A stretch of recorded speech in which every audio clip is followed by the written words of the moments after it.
is George, and in this video we are going to take a look at some of the risks that our current civilization is facing, which could potentially lead to a collapse.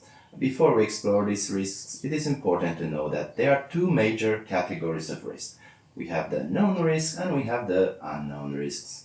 Known risks are relatively simple because we are aware of their existence, allowing us to prepare and mitigate them to some extent.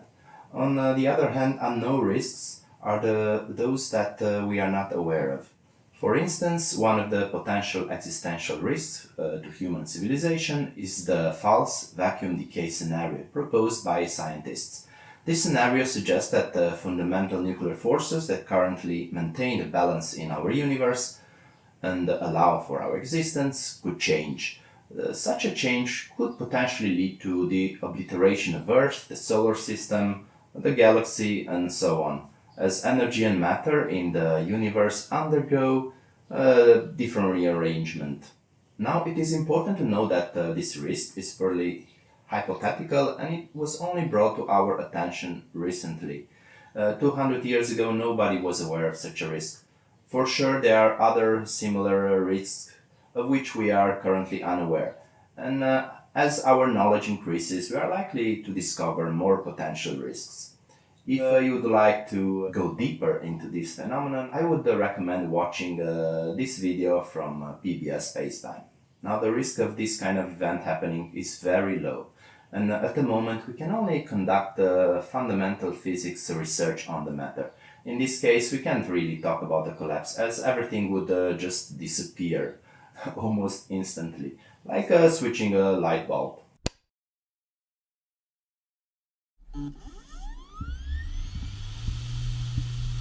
Another way of categorizing risks would be to split them into two major groups.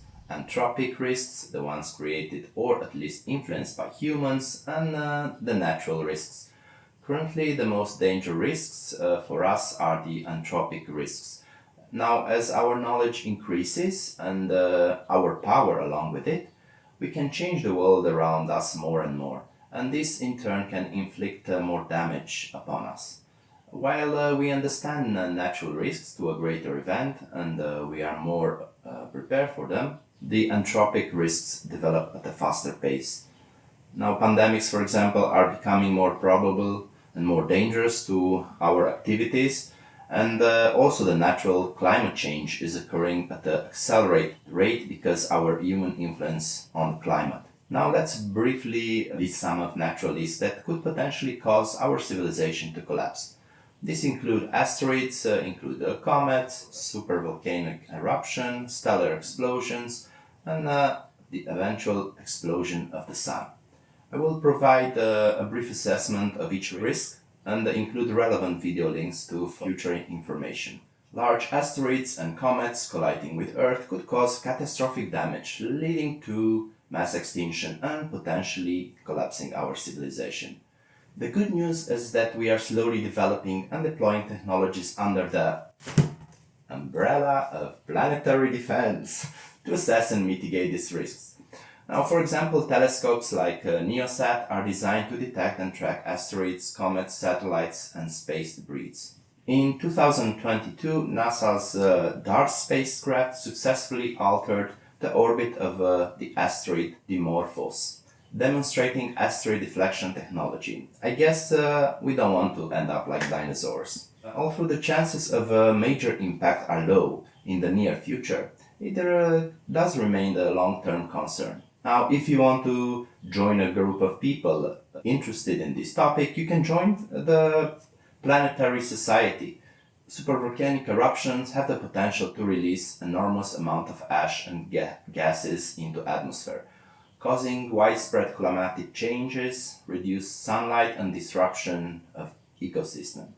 This scenario could lead to significant crop failures, food shortages, social instability similar to the effects of a nuclear winter. While there are around 20 known supervolcanoes on Earth, and here is a map of them, such as Yellowstone caldera, where the last eruption that occurred 630,000 years ago, the risk of supervolcanic eruptions is generally considered higher than of a major extraterrestrial object hitting the Earth.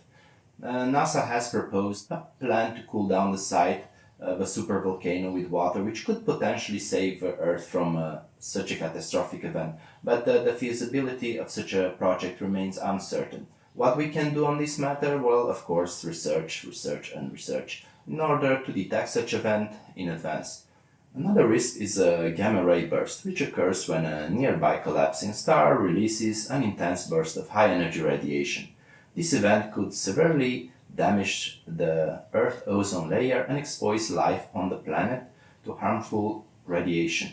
While gamma ray bursts are rare and short lived, typically ranging from a few seconds to a few hours, sometimes exceptionally even for a week, on average, we detect per day only three such events. Now, these bursts are so powerful that can actually outshine the entire universe in terms of gamma ray and have the ability to push the ionosphere of our Earth down. How powerful are they? Well, if we would convert all the mass of the sun into energy, it would result in such a gamma ray burst. And of course, the sun would be all gone.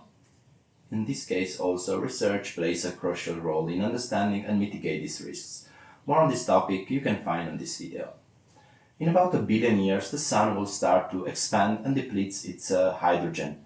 While some people might worry about this, personally, I believe that if our civilization survives until then, we would have acquired immense knowledge and power that would eclipse anything that we can imagine today. Some scientists speculate that this risk may be actually a part of the so-called Great Filter, which could explain why we haven't observed signs of alien civilization. However, I personally doubt this theory and believe that the most significant filters are ahead of us, and they will likely be of our own making.